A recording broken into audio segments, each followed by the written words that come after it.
হযরত শাহজালাল আন্তর্জাতিক বিমানবন্দরের তৃতীয় টার্মিনাল চালু হলে যাত্রী ধারণ ক্ষমতা 1.5 থেকে 2 গুণ বাড়বে। বেসামরিক বিমান চলাচল কর্তৃপক্ষের chairman air vice marshal Mostafa Mahmud Siddique কথা জানিয়েছেন। এভিয়েশন এবং ট্যুরিজম খাতের সাংবাদিকদের সংগঠন বিএটিজে এর সঙ্গে সৌজন্য সাক্ষাৎ করেন বেবিচক চেয়ারম্যান। তিনি বলেন, থার্ড টার্মিনালে যাত্রী সেবার মান বাড়াতে যুক্ত হবে আধুনিক ইমিগ্রেশন এবং অটোমেটেড কাস্টমস সুবিধা। এছাড়া মাল্টি লেভেল কার পার্কিংয়ে কমে আসবে যানবাহনের জট।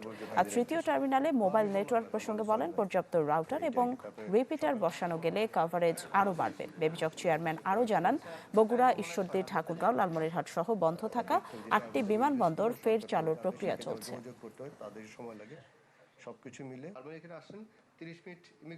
যখন আপনার থার্ড টার্মিনালটা চালু হবে তখন আপনার প্যাসেঞ্জারের ধারণ ক্ষমতা সেটা এখন থেকে অলমোস্ট 1.5 থেকে 2 গুণ বেড়ে যাবে।